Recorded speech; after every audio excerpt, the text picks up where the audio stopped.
सनातन धर्म के अनुसार परमेश्वर के 3 रूप हैं।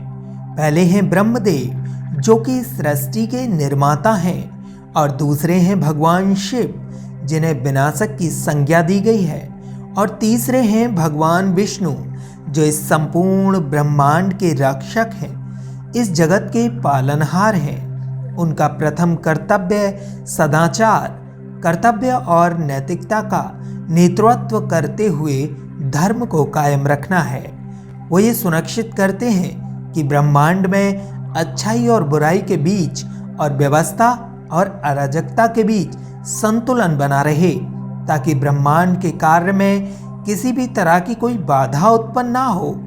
अब आप सोच रहे होंगे कि आपको भगवान विष्णु के बारे में मैं ये क्यों बता रहा हूँ, तो इस प्रसंग को बड़े ध्यान से सुनिएगा। अगर देखा जाए तो ये संतुलन हमें हमारे जीवन में भी चाहिए। वर्क, रिलेशनशिप, हेल्थ और पर्सनल ग्रोथ, हमारे इन सभी हिस्सों को हमारा टाइम और अटेंशन चाहिए। अगर हम इन सब के बीच संतुलन यानी बैलेंस मेंटेन नहीं करेंगे तो हमारा जीवन भी ताश के पत्तों के बने महलों की तरह बिखरने लगेगा। लेकिन कैसे? जीवन में संतुलन न होने की वजह से या तो हमारा ध्यान इनमें से किसी एक पर भी नहीं जाएगा, और अगर जाएगा तो किसी एक या 2 चीज पर। लेकिन क्या आप जानते हैं इससे होगा क्या? हमारे बाकी बचे हिस्से जो हमारे टाइम और अटेंशन ना मिलने से छूट गए हैं, उनमें परेशानियां आनी शुरू हो जाएंगी। जैसे हम जब किसी पौधे पर बहुत दिन तक ध्यान नहीं देते तो उसके आसपास खरपतवार उगने लगती है, और फिर यही खरपतवार उस पौधे की ग्रोथ में रुकावट पैदा करती है। वैसे ही अगर हमारे जीवन का एक हिस्सा भी परेशानी में होगा तो हम भी कभी फिजिकली, मेंटली और इमोशनली ना तो ग्रो कर पाएंगे और ना ही स्ट्रांग हो पाएंगे। और अगर ऐसा नहीं हुआ तो आप जानते हैं क्या होगा? तो हम डायरेक्शन लेस हो जाएंगे। हमारे जीवन का कोई भी उद्देश्य नहीं रह जाएगा।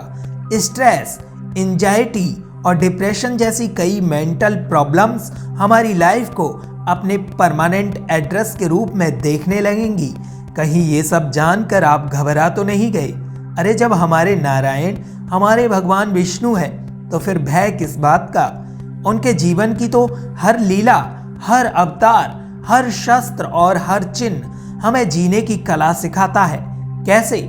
जैसे उनका मोहिनी अवतार हमें माया में ना फंसने के लिए सावधान करता है, और मत्स्य हमें अच्छे कर्म का महत्व बताता है। प्रभु राम के नेतृत्व से हमें अच्छे गुण सीखने को मिलते हैं, और श्री कृष्ण कर्म योग और मोह से मुक्त होने की बात करते हैं। भगवान विष्णु और माता लक्ष्मी की जोड़ी हमारे सामने जीवन में धन, संपत्ति और आध्यात्म के बीच संतुलन बनाए रखने का संकेत देती है। और इन सब का हमारे जीवन में क्या महत्व है? किस प्रकार भगवान विष्णु के जीवन की सहायता से माया के जीवन की दुविधाओं का अंत किया जाए, जानने के लिए चैनल को सब्सक्राइब करें, क्योंकि बहुत जल्द हमारा अगला भाग भी अपलोड किया जाएगा। जय जय श्री राधे।